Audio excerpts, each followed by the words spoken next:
Next station is Salt Lake Stadium. अगला station station Salt Lake Stadium.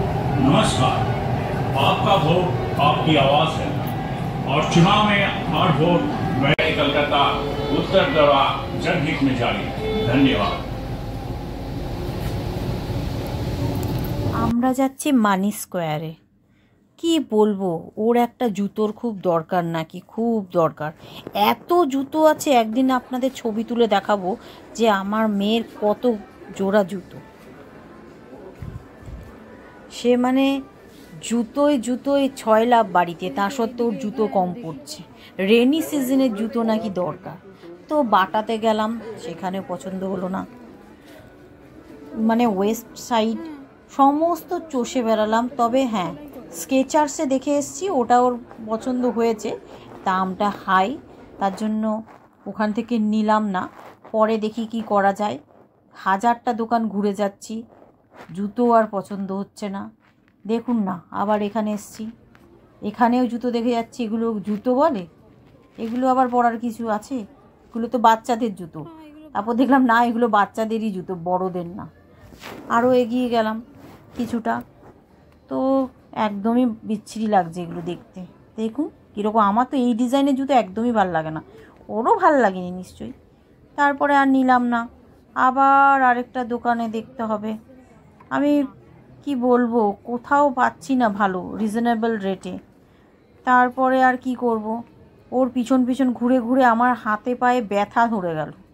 একেই তো মলগুলোতে বসে থাকার জায়গা কমই থাকে ছিল, আবার ও ম্যাক্সে গেছিলো, আমি বাইরে বসছিলাম একটা টুলে, ম্যাক্সে ওখানে গিয়ে বসছিলাম। তারপর সেই ঘুরে ফিরে স্কেচার্সেই গেলাম, ওখানেই জুতো কিনে নিলাম।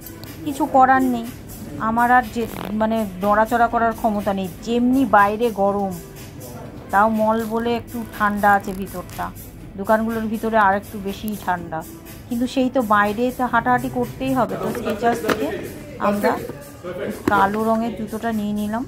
হ্যাঁ, ছবি তুলতে ভুলে গেছি আমি, তখন বাড়িতে গিয়ে আপনাদের দেখিয়ে দেবো কোনটা নিয়েছি। তো ওইটা নিয়ে হাঁটা দিলাম আমি। কী করা যাবে, একবার আমি নিই একবার ও নিয়ে, আমি তো আর পারছিই না। জানি এবারে আবার বাইরে বেরোবো, গরম যা পড়েছে, 42 ডিগ্রি, মানে আর কি বলবো, অস্থিরতা। মানে আমার তো ভাবলেই ভয় লাগছে, বাড়ির বাইরে আমার বেরোতেই ইচ্ছা করে না। এদের যা এনার্জি, এদের এনার্জির সঙ্গে আমি কি পারি? তো যেতেই হলো ওদের সাথে। আর এই টুকটাক দেখি কিছু কেনা যায় নাকি। মল কিন্তু ফাঁকা ফাঁকাই ছিল, খুব একটা ভিড় না, একদমই ফাঁকা ফাঁকা, লোকজন খুব কম, কারণ বাইরে বেরোতে লোকে নিশ্চয়ই চায় না মলগুলোতে। মানে একটু ঠান্ডা বলে মলেই আসে, এমনি গড়িয়াহাট বা ধর্মতলা যাওয়ার উপায় নেই। বলেছিলাম না বাড়িতে গিয়ে দেখাবো, এই যে এই জুতোটা কিনেছে 2700 টাকা দিয়ে। এই যে এটা কেনা হয়েছে। নাকি নরম কমফোর্টেবল খুব হয় স্কেচার্সের জুতো, তার জন্য আমি পরি, আমারটাও কমফোর্টেবল আছে। কিন্তু এই জুতোটা আমার ঠিক মনে হলো না 2700 টাকার কি জুতো বাবা, এত দাম দিয়ে। হ্যাঁ, 5000 টাকারও জুতো আছে ওর একটা শুজ, এত দাম দিয়ে না আমি